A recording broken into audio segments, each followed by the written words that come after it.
Capítulo 2. Rebecca apertou o cinto na pequena poltrona do pequeno avião e olhou pela janela, desejando que David tivesse fretado um jato. Mas um gigante e sólido jato que não pode ser inseguro porque é muito grande. De onde assentou, ela podia ver os propulsores na asa. Propulsores, como numa história para crianças. Aposto como essa belezinha vai afundar como uma pedra caso caia do céu a alguns quilômetros por hora e acerte o oceano. Como você já sabe, esse é o tipo de avião que está sempre matando estrelas do rock e... o de sempre. Assim que decolam, um forte sopro de vento os mandam direto para o chão. Rebecca olhou para cima e viu o sorridente rosto de John. Ele estava de joelhos na poltrona da frente, bem acima dela, seus fortes braços cruzados no encosto de cabeça. Ele provavelmente precisava de 2 lugares. John não era grande, ele era enorme, 110 quilos de músculo embalados em 2 metros de altura. Nós teremos sorte se decolarmos, arrastando seu traseiro gordo lá para cima, Rebecca retrucou, e foi recompensada com um lapso de preocupação nos olhos castanhos de John. Ele tinha quebrado algumas costelas e perfurado um pulmão na última missão, há menos de 3 meses, e ainda não estava apto a pegar pesado. Por mais robusto e machão que John era, Rebecca sabia que ele era vaidoso e que odiava não ter malhado. John sorriu mais. Você deve estar certa. Algumas dezenas de metros fora do chão e... Uam! Ela nunca devia ter dito a ele que esse era o seu segundo voo. O primeiro foi ao lado de David para Exeter na missão de Caliban Cove. Era exatamente o tipo de coisa que fazia John contar piadas. O avião começou a tremer em volta deles, o motor se elevando para um profundo que fez Rebecca bater os dentes. Por nada ela deixaria John ver o quanto estava nervosa. Ela olhou pela janela e viu Leon e Claire indo para os degraus de metal. Aparentemente, as armas estavam todas carregadas.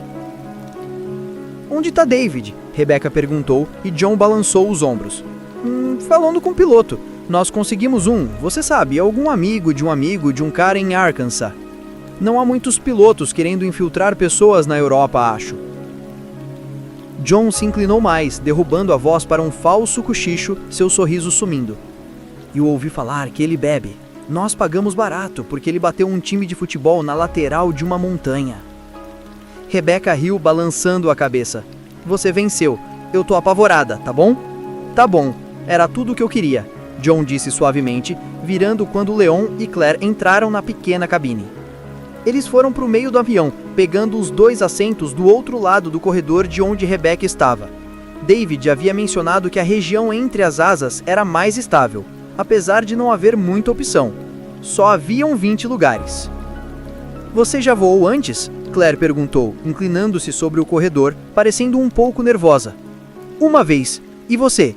Algumas vezes, mas sempre em grandes companhias. DC-47 ou 27, acho. Eu nem sei o que é essa coisa. É uma DHC-8 Turbo, eu acho. É um assassino, isso é o que ele é. A profunda voz de John flutuou por cima dos assentos. Uma pedra com asas. John, docinho, calha a boca, Claire disse amavelmente. John tagarelou, obviamente feliz com alguém novo para brincar. David apareceu na frente da cabine, cruzando a cortina que cobria a área antes do cockpit, e John ficou calado, a atenção de todos voltada para David. Parece que estamos prontos para ir. Nosso piloto, o Capitão Evans, me assegurou que todos os sistemas estão funcionando e que estaremos decolando em um momento. Ele pediu que ficássemos sentados até dar outra ordem. O banheiro fica atrás do cockpit e tem um pequeno frigobar na parte de trás do avião com sanduíches e bebidas. A voz dele parou, e ele olhou como se houvesse algo mais a dizer, mas não tinha certeza do que era. Era o olhar que Rebecca tem visto nas últimas semanas, uma desconfortável incerteza. Desde o dia que Raccoon foi pelos ares, acho que todos tinham esse olhar de vez em quando. Por que eles não deveriam ser capazes de fazer isso? Aquilo devia ser o fim, mas não era. E agora estamos mais assustados do que gostaríamos de admitir. Quando as primeiras notícias saíram nos jornais, todos eles ficaram certos de que dessa vez a Umbrella não seria capaz de apagar seus rastros. A contaminação na mansão de Spencer era pequena, fácil de encobrir depois que o fogo consumiu a mansão e as construções em volta. As instalações em Caliban Cove estavam em terras privadas e também muito isoladas para alguém ficar sabendo. De novo, a Umbrella varreu os destroços e manteve sigilo. Mas Raccoon City, milhares de pessoas mortas, e a Umbrella saiu dessa cheirando como uma rosa, depois de plantar falsas evidências e ter seus cientistas mentindo por eles. Isso deveria ser impossível. Desanimou a todos. Que chance teria um bando de fugitivos contra um conglomerado multibilionário que podia matar uma cidade inteira e sair ileso?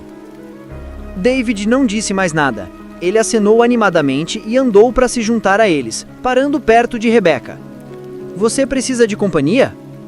Eu podia ver que estava tentando dar um apoio. Eu vi que também estava cansado. Ele tinha ficado acordado na última noite, revendo cada detalhe da missão. Eu tô bem, ela disse, sorrindo para ele. Eu sempre tenho John para me acalmar. Você sabe disso, querida, John disse alto, e David acenou, dando um leve aperto no ombro dela antes de se sentar atrás. Ele precisa desse descanso, nós todos, e será um longo voo. Por que então pressinto que não teremos esse descanso? Ele acreditava no que David e seu pessoal estava fazendo, mas era a ele, e não que ele tivesse medo. Não era isso. Leon suspirou de novo. Ele tem se preocupado muito com Claire e Sherry, desde que fugiram de Raccoon, e o único motivo que ele tinha era tão tolo que não merecia crédito. Se opor à Umbrella era a coisa certa a fazer, é que ele não se sentia qualificado para estar lá. Espera aí, isso é ridículo. Talvez sim, mas isso o estava deixando incerto, ele precisava examinar a situação.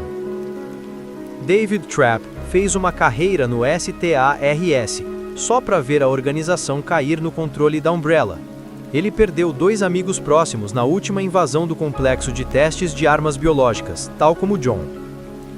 Rebecca Chambers só estava começando no STARS. Ela era um tipo de criança prodígio na ciência, profundamente interessada no trabalho da Umbrella. Isso, mais o fato de ter passado por mais coisas do que qualquer um, faz sua contínua dedicação incompreensível. Claire queria achar seu irmão, a única família que tinha. Seus pais já haviam falecido. Já Chris, Jill e Barry ele nunca conheceu, mas com certeza tinham seus motivos. Ele soube que a família de Barry tinha sido ameaçada. Rebecca havia contado. E Leon C. Kennedy? Ele entrou nessa briga ao acaso. Um policial recém-formado a caminho do primeiro dia de trabalho, que acabou sendo para o departamento policial de Raccoon. Mas tinha Ada. Ele a conheceu por algumas horas e foi morta logo depois de admitir que era algum tipo de agente, encarregada de roubar uma amostra do vírus da Umbrella. Aí, eu perdi um emprego e um possível relacionamento com uma mulher que mal conhecia e não podia confiar. Claro que a Umbrella deve ser derrotada, mas eu devo estar aqui?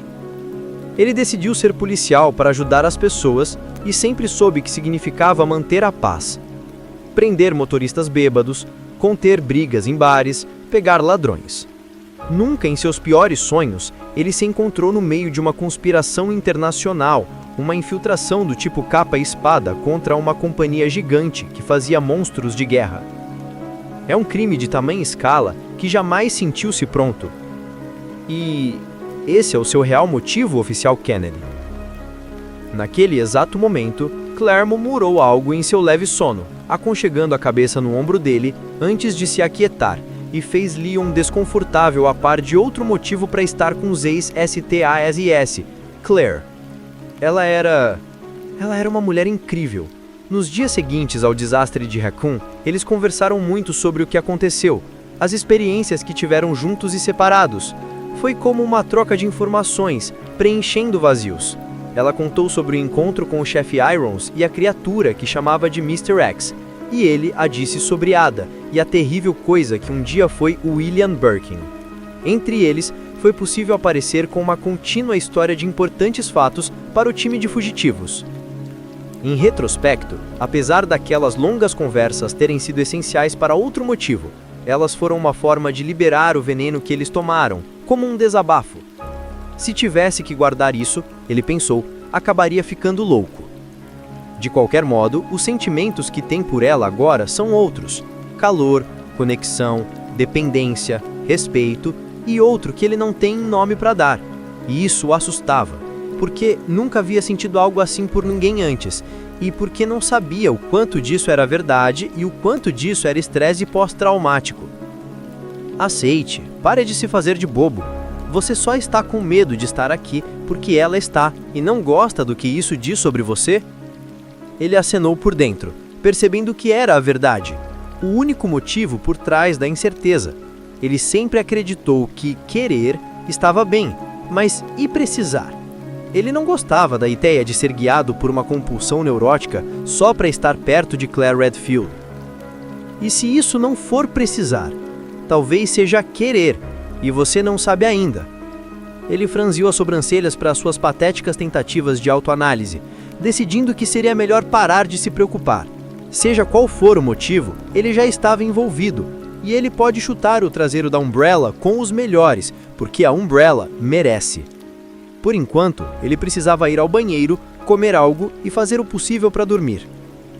Leon saiu gentilmente debaixo de Claire, da pesada cabeça, fazendo o possível para não acordá-la.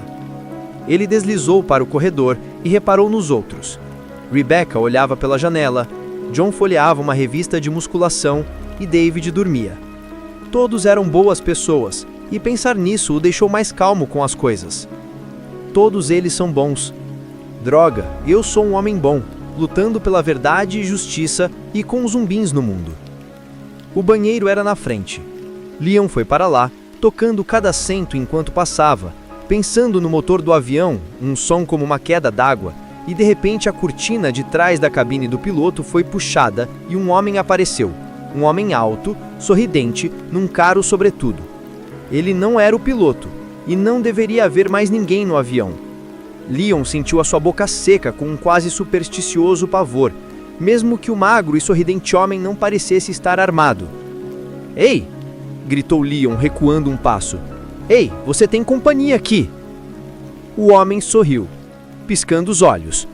"Leon Kennedy, eu presumo", disse ele suavemente, e Leon ficou certo de que seja quem fosse aquele homem, ele era problema, com P maiúsculo.